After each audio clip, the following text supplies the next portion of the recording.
Welcome to Lesson 2.2, Managing Assets.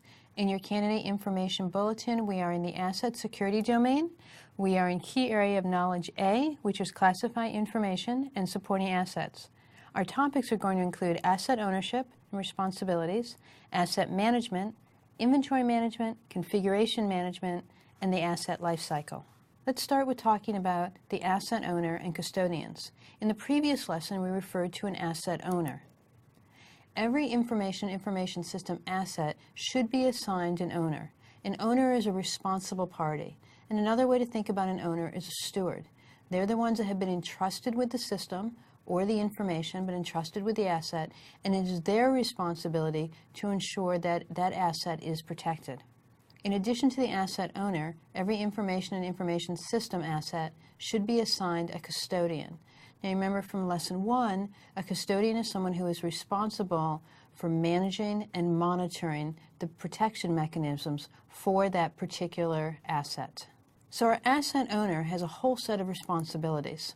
And that asset could be, remember, system or data or some type of resource, but their responsibilities are going to include sort of defining the asset. Now, what does that mean? Well, that really means kind of describing the asset, inventorying the asset, really sort of putting a boundary around it so we know exactly what the asset is and what it does. Assigning an asset value. Now, that's not always necessary, but depending on the type of risk assessments we're doing, we may need to have asset values.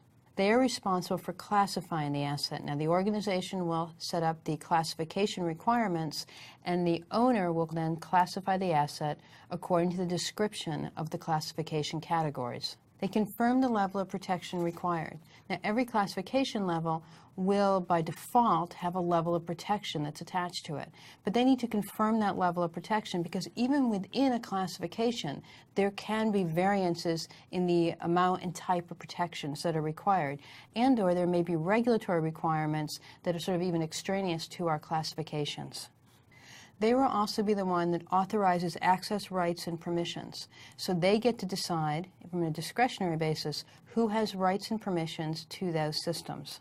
They can authorize disclosure. And they're responsible for ongoing governance, meaning they're responsible for the ongoing oversight and management of that asset. Now, this is going to hold true in the private sector. It may have some caveats once we get into the public sector, particularly if we're in an environment, in a military national security environment, where there is much less discretion. Remember, where assets are classified very specifically, by specific criteria, by folks who are authorized to classify those assets. Our asset custodian responsibilities, again, that could be a system or a data or a resource custodian, include being a subject matter expert. They should know how to manage, how to monitor, how to look for incidents. They should need to really be an SME on that particular resource. They are responsible for implementing protection mechanisms. They are responsible for monitoring problems or violations, and they are responsible for reporting suspected incidents. Now, oftentimes, a custodian will not be assigned to a specific individual, but may be assigned to either a department or a team. So we might say that the IT department is the asset custodian, or we may say that a particular team within an IT department or a compliance department or a legal department, whatever the appropriate group is, that they are the custodians. So a custodian could be an individual, it could be a team, it could be a department. So common custodian roles could include network administrators, IT specialists, database administrators, it could be application developers, application administrators, or even librarians.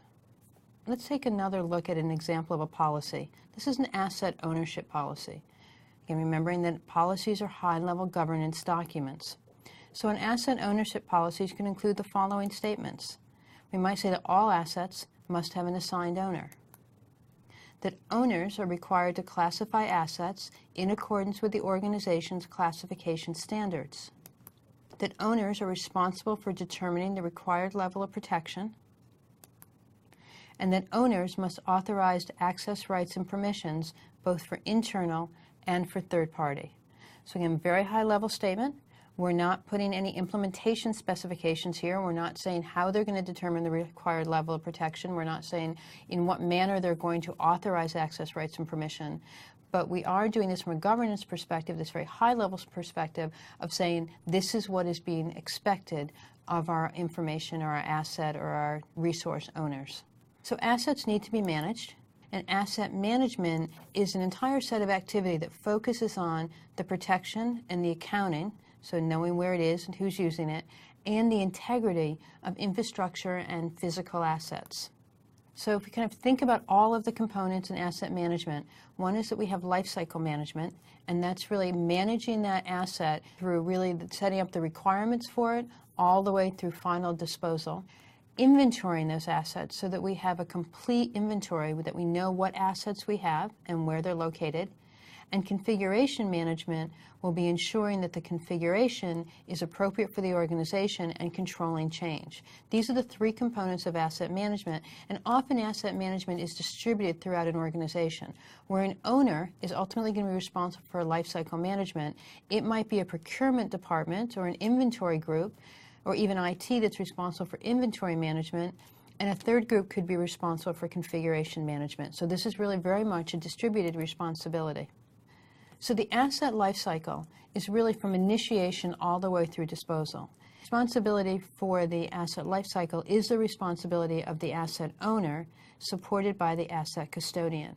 Starting with initiation, so when we're starting with what are the requirements for that asset and determining what we need, through the development and acquisition phase, through implementation, operations and maintenance, and disposal.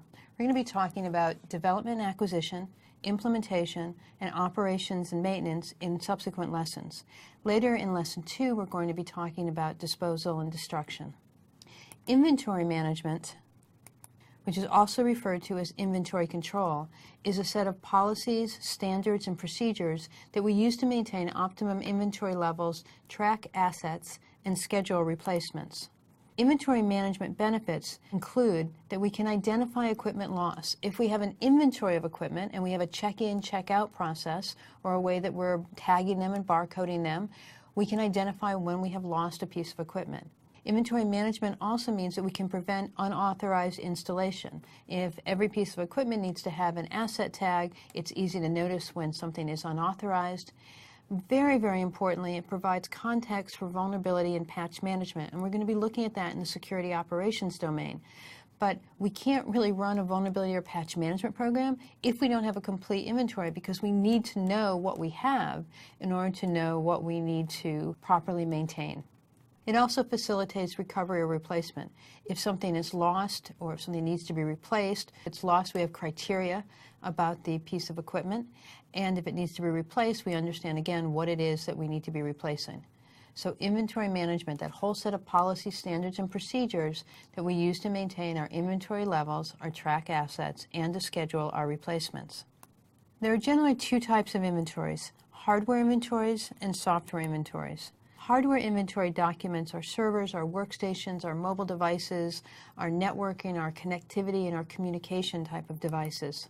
Some attributes that we should be documenting about our hardware includes identifiers, names, models, and serial numbers, who our supplier is, so that we know who to contact for warranty or support contracts, our location, where that hardware actually exists. Is it on-premise? Is it remote? Or do we have it out in the cloud somewhere? Who is it assigned to? So who is the user? Who is the custodian? What department might be using it? And who is the owner? Are there any connections? So does this piece of hardware connect out to any third party, or is it managed and maintained by any third party?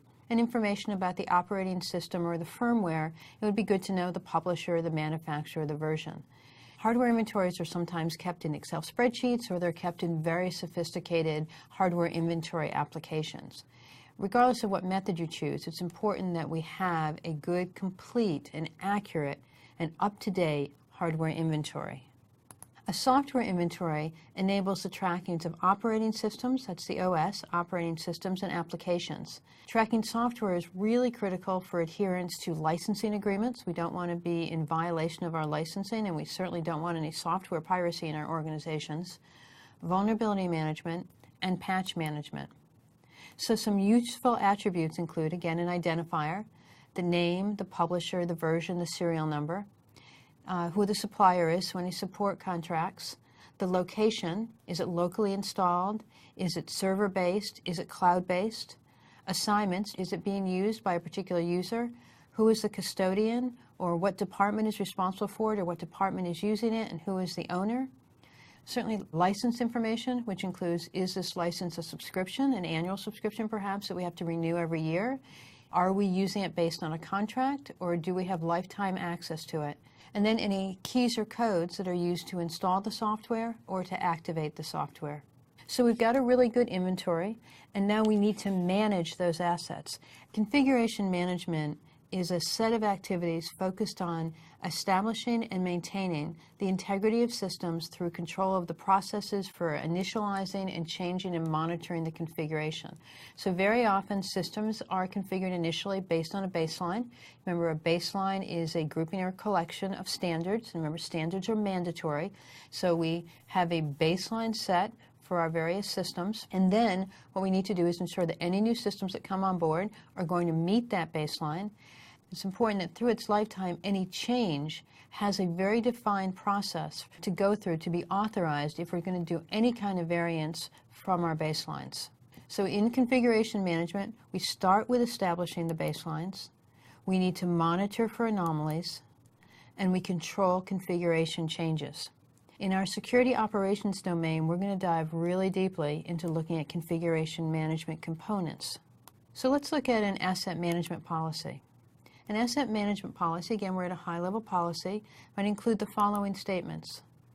All information system assets will be identified and documented in accordance with company asset management standards.